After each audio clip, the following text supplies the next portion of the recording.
That would be cool. That'd be awesome.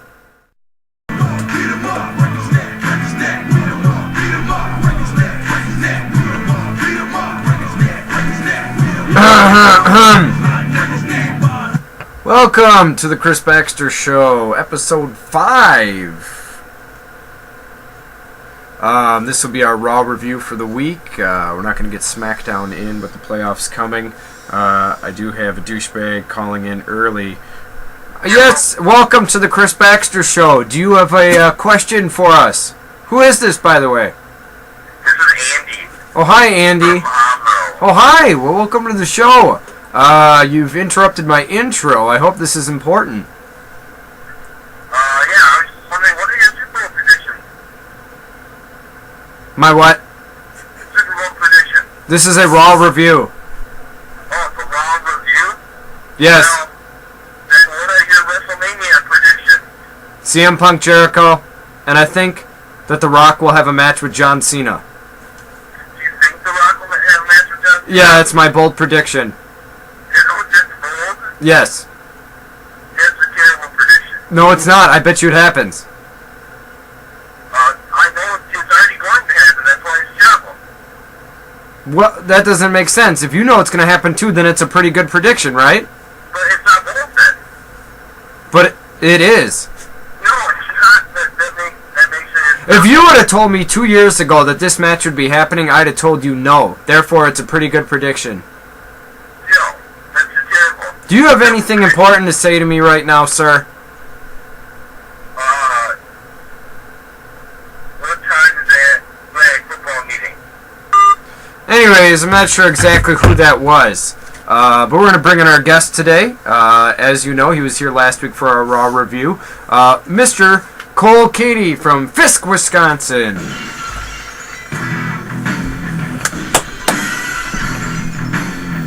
Yes, that was very cold of you. Stone Cold Steve Austin. It's a play on words. Get it? Yes. Yes, I do get it. That's good. Well, this week was a very good Raw, actually. It was probably the best Raw in a while. In fact, I was even able to handle Funkasaurus this week. The gyrating movements kind of put me in a bad A mood. little over the top. Right. It was almost like a lava lamp. Very hypnotic. But we'll start off the show where the show started off. Mick Foley returns. This was a surprise to me. I guess, I have no problem with Mick Foley returning. It just seemed his promo was a little slow. I don't know if that's just him getting older or, maybe the crowd wasn't feeding him enough energy. They just didn't seem quite into a Foley return the same way I had expected. But, he announced he wants to be in the Royal Rumble. I think we all remember the Rumble where he came out as Dude Love, Cactus Jack, and Mankind. That was a good time. I'm assuming this time it'll just be Mick Foley. Dolph Ziggler came out and obviously shot down the idea of him being in the Rumble and calling him pathetic and whatnot.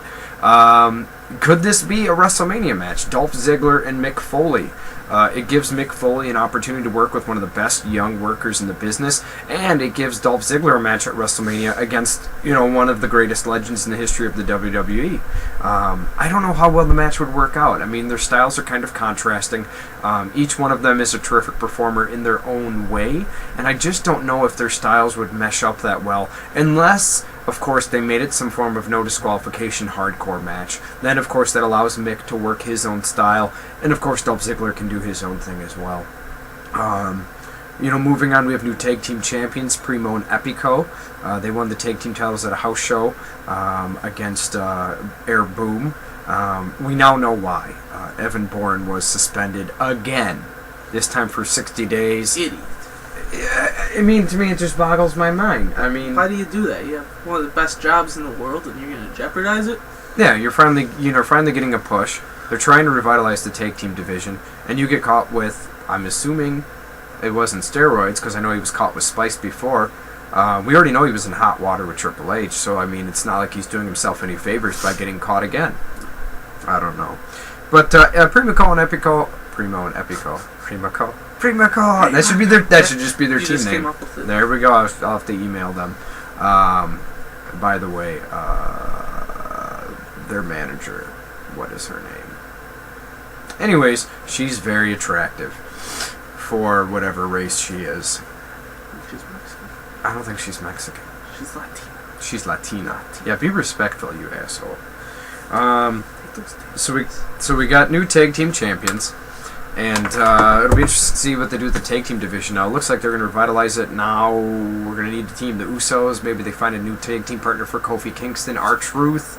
I don't know. It kind of sucks because I know a lot of fans, myself included, have been looking for the tag team division to get back up to where it was, even 5 years ago.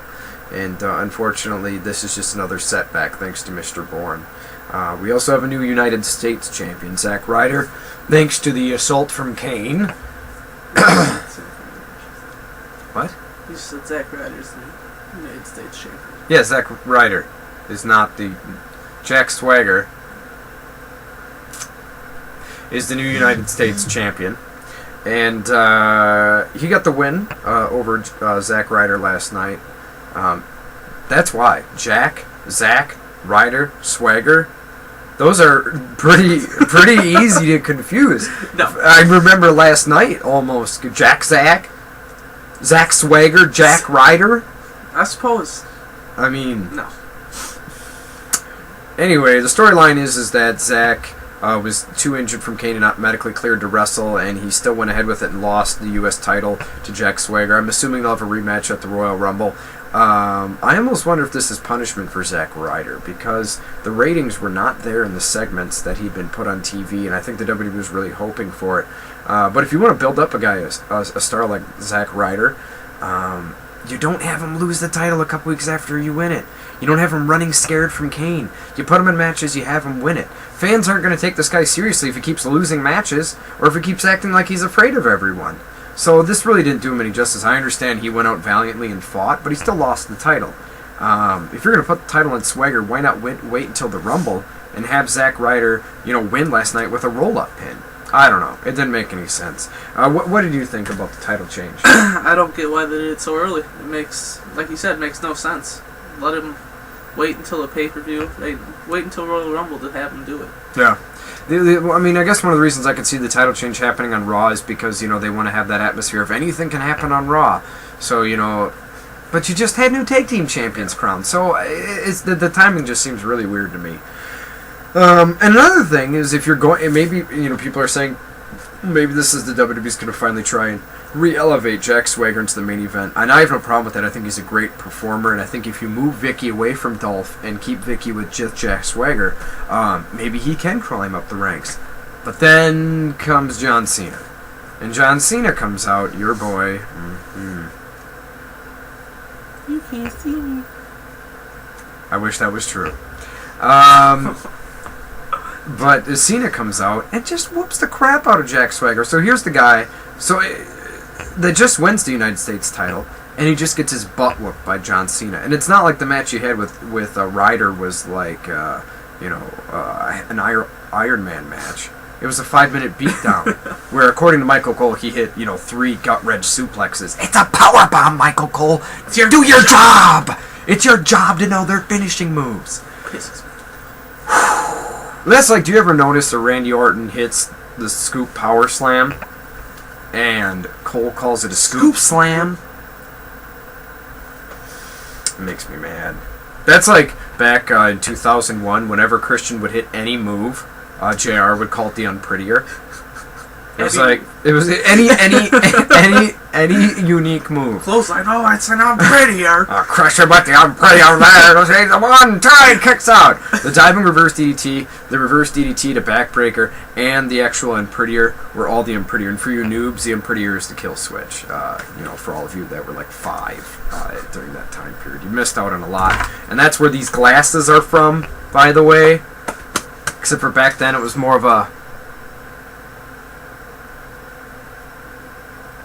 Speaking of Christian, he should be returning at the Royal Rumble. For those of you that have problems with watching SmackDown and its boredom lately, Christian will be a big pickup there. And don't worry, Randy Orton's returning at the Rumble.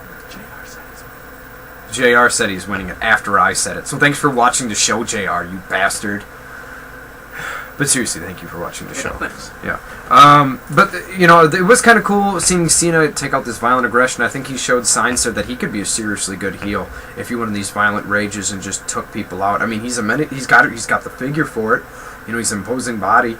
And, when he's serious, Cena, I like him. It's the little poopy jokes that he makes that I just kind of roll my eyes at. But, I didn't have a problem with the segment except for the fact that Swagger was the new United States champion. It made the title look weak. It made Swagger look weak. It made the title change seem unimportant. But it did, however, boost the storyline between him and Kane. And I think this has been a terrific way of keeping him out of the title picture while keeping people interested. Because how many times does that happen? I mean, there's plenty of times where people drop out of it and they just go into a feud with somebody and it's just the normal feud. They take a couple months off and they go back into it. But this is actually a feud where fans are investing, time and emotion into John Cena's character. And, I give WWE, Kane, and Cena, and to a lesser extent Zack Ryder, a thumbs up for that. We're going to take a quick break and we're going to come back with the Daniel Bryan storyline and where that's heading. By the way, I was right again.